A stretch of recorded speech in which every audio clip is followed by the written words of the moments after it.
Hello నేను miss ఆంధ్రప్రదేశ్లో ఇప్పుడు గవర్నర్ ఎవరు కాబోతున్నారు అనే దాని మీద పెద్ద ఎత్తున చర్చ జరుగుతుంది కూటమిలో. అశోక్ గజపతిరాజు గారు గవర్నర్ కాబోతున్నారు అనేది సర్వత్రా వినిపిస్తుంది. ఆయన నిరాడంబరుడు, రాచరిక కుటుంబానికి సంబంధించినటువంటి లీడరు, విజయనగరానికి సంబంధించినటువంటి రాచరిక కుటుంబం నుంచి వచ్చి ఆయన నీతివంతమైన రాజకీయాలు చేశారు. అందుకే ప్రధానమంత్రి నరేంద్ర మోడీ గారు ప్రత్యేకమైనటువంటి విధంగా గుర్తించారు ఆయన్ని. అందుకే గతంలో కేంద్ర విమానయాన శాఖ మంత్రిగా ఉన్నప్పుడు కూడా ఆయన పట్ల చాలా గౌరవంగా, చాలా మర్యాదపూర్వకంగా నరేంద్ర మోడీ గారు ఉండేవాళ్ళు. దానికి కారణం ఏంటంటే అశోక్ గజపతిరాజు గారి జీవన శైలి, ఆయన అనుసరించినటువంటి నిజాయితీగా ఉండేటువంటి పద్ధతి, ఇవన్నీ కూడా ఆ రోజున నరేంద్ర మోడీ గారిని ఆకర్షించాయి. ఇప్పుడు ఆనాటి పరిచయం పనిచేస్తోంది.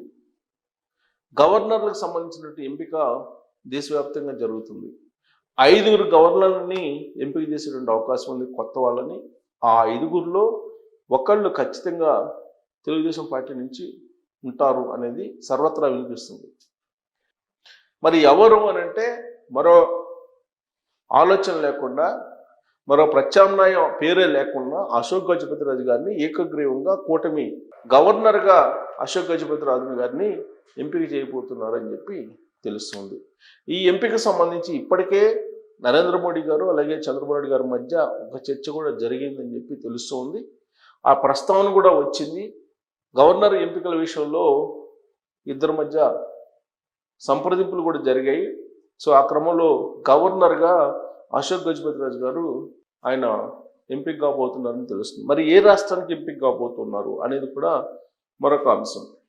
తమిళనాడు గవర్నర్గా ఆయన నియామకం కాబోతున్నారు అనేది కూడా. ప్రస్తుతం తమిళనాడులో ఉన్నటువంటి పరిస్థితులు సానుకూలంగా ఉండాలి అనేది బీజేపీ యొక్క ఆలోచన. అందుకే ఆ రాష్ట్రం మీద అవగాహన ఉన్నటువంటి వాళ్ళు ఉండాలి. పైగా దక్షిణ భారతదేశం సంబంధించినటువంటి వాళ్ళైతే ఇంకా బెటర్ అనేటువంటి అభిప్రాయంతో బీజేపీ ఉందని చెప్పి సమాచారం. ఆ కోణం నుంచి చూస్తే కనుక అశోక్ గజపతిరాజు గారిని తమిళనాడు రాష్ట్ర గవర్నర్గా నియమించేటువంటి అవకాశం ఉంది. గతంలో తెలుగు వాళ్ళు తమిళనాడు గవర్నర్గా చేశారంటే మనకి అందరికీ గుర్తున్నటువంటి నియామకం ఏంటంటే రోషి గారు.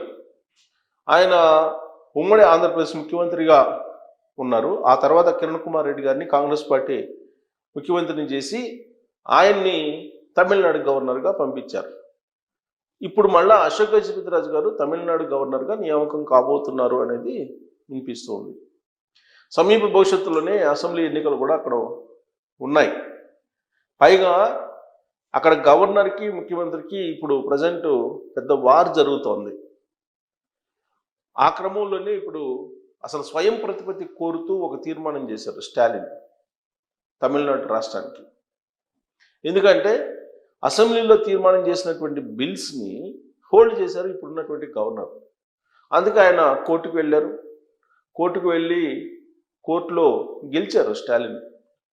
నిర్ణీత కాలంలో ఆ బిల్స్ మీద తుది నిర్ణయం వెలువరించకపోతే అవి ఆటోమేటిక్గా చట్ట రూపంలోకి చేసుకోవచ్చు ప్రభుత్వాలని చెప్పి కోర్టు ఇచ్చినటువంటి తీర్పుని బేస్ చేసుకొని ఇప్పుడు భారతదేశ వ్యాప్తంగా చర్చ జరుగుతుంది.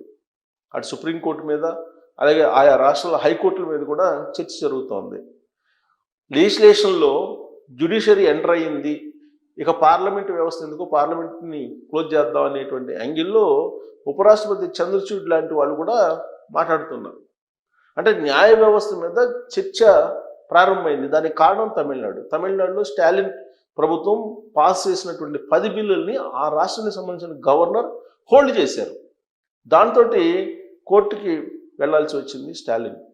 కోర్టులో వాద ప్రతివాదనలు వెళ్ళిన తర్వాత నిర్ణీత సమయంలో గవర్నర్ కనుక రెస్పాండ్ కాకపోతే, వాటికి ఆమోదముద్ర వేయకపోతే ఆటోమేటిక్గా ఆ బిల్స్ని ఇంప్లిమెంట్ చేసుకోవచ్చు చట్ట రూపంలోకి కన్వర్ట్ చేసి అని చెప్పి ఒక తీర్పు చెప్పింది. దాని ప్రకారం ఆల్రెడీ తమిళనాడులో ఆ 10 బిల్లులు అమల్లోకి వచ్చాయి, చట్టం రూపంలోకి వచ్చేసాయి.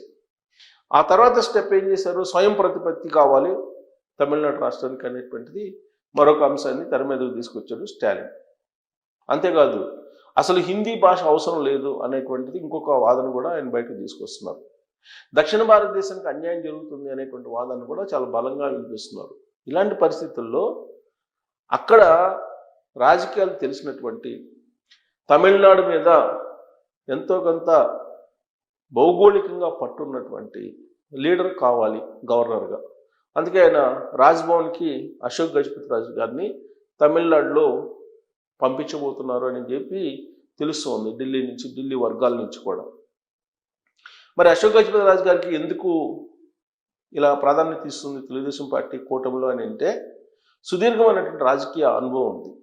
78లో చంద్రబాబు నాయుడు గారు రాజకీయాల్లోకి వచ్చినప్పుడే అశోక్ గజపతి రాజు గారు కూడా అదే సంవత్సరం ఆయన ఎమ్మెల్యేగా గెలిచారు 78లో. కాకపోతే ఇందిరా కాంగ్రెస్ నుంచి చంద్రబాబు నాయుడు గారు గెలిస్తే అశోక్ గజపతి రాజు గారు జనతా పార్టీ నుంచి గెలిచి అసెంబ్లీలోకి అడుగుపెట్టారు.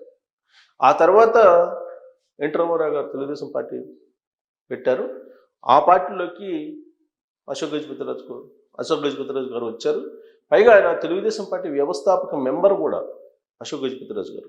అక్కడి నుంచి సుదీర్ఘమైనటువంటి ప్రయాణం తెలుగుదేశం పార్టీలోనే కొనసాగింది. ఆయన 83 నుంచి వరుసగా గెలుస్తూ వచ్చారు, ఒక్కసారి మాత్రమే ఆయన ఓటమి పాలయ్యారు. ప్రభుత్వంలో ఉన్న ప్రతిసారి కూడా ఆయన మంత్రిగా పనిచేశారు. అంత ప్రాధాన్యత తెలుగుదేశం పార్టీ అధిష్టానం ఆయనకి ఇస్తూ ఉంటుంది. దానికి కారణం చిత్తశుద్ధి, తెలుగుదేశం పార్టీ భావజాలం, నీతివంతమైనటువంటి రాజకీయాలు చేయడం, ప్రజలకు ఆయన అందుబాటులో ఉండటం, ఇవన్నీ కూడా ఆయనకి కలిసి వచ్చినటువంటి అంశాలు. అందుకే ఇప్పుడు ఆయన సేవలను గుర్తించి గవర్నర్గా ఆయన్ని ఎంపిక చేయాలనేది కేంద్ర ప్రభుత్వం నిర్ణయం తీసుకుంది అని చెప్పి తెలుస్తుంది. కాకపోతే చాలా పేర్లు వినిపిస్తున్నాయి, కానీ అవేవి కూడా వర్కౌట్ అయ్యేటువంటి పరిస్థితి లేదని చెప్పి తెలుస్తుంది. మోత్కుపల్లి నరసింహుల పేరు వినిపిస్తుంది. గతంలో హామీ ఇచ్చారు చంద్రబాబు నాయుడు గారు, కాబట్టి ఆ హామీ ప్రకారం మోత్కుపల్లి నరసింహుల పేరు కూడా ప్రతిపాదిస్తారు అనేది కూడా ఒకటి వినిపిస్తుంది. మరోవైపు వరలరామయ్య, ఆయన నాకు గవర్నర్ పదవి కావాలని చెప్పి ఆయన అడుగుతున్నారు. ఇంకొక వైపు యనమల రామకృష్ణ గారు తనకి గవర్నర్ పదవి కావాలని చెప్పి ఆయన ఆశిస్తూ ఉన్నారు. ఇటీవల కాలంలో రాజకీయాల నుంచి వైదొలుగుతున్నానని చెప్పి ప్రకటించినటువంటి యనమల రామకృష్ణ గారు పుస్తక ఆవిష్కరణ సందర్భంగా ఒకవేళ చంద్రబాబు నాయుడు గారు ఇస్తే రాజ్యసభకి వెళ్ళాలనేటువంటి ఆలోచన ఉందని చెప్పి ముక్తాయించారు. అంటే పదవి ఇస్తే అది దాన్ని అనుభవించాలని చెప్పి ఎవరికైనా ఉంటుంది. సో కాబట్టి సంతృప్తి చెందాను రాజకీయాల్లో అని చెప్పి యనమల రామకృష్ణ గారు ఏదైతే చెప్పారో దాన్ని క్రైటీరియాగా తీసుకోలేము.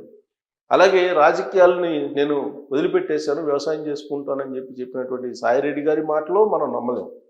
కాబట్టి రాజకీయాల్లో పదవులు వస్తే చివరి వరకు కూడా అనుభవించాలి, ప్రాణం ఉన్నంత వరకు కూడా అనుభవించాలి అనేటువంటి కోరిక అందరికీ ఉంటుంది.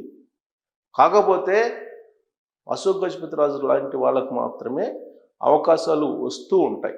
కారణం వాళ్ళు చేసినటువంటి చిత్తశుద్ధి గల సేవ అని చెప్పి చెప్పొచ్చు. పైగా ప్రధానమంత్రి నరేంద్ర మోడీ గారు ప్రత్యేకంగా గుర్తించినటువంటి లీడర్గా మనం భావించడానికి అవకాశం ఉంది. కాబట్టి ఆయన గవర్నర్ కాబోతున్నారు అని చెప్పి చెప్పడంలో ఎలాంటి సందేహం లేదు. ఆయన నియామకం జరగబోతుందని చెప్పి అంటున్నారు. మరి ఆ నియామకం పట్ల మీరేమంటారు? ట్రోల్ చేయొచ్చు. Thank you.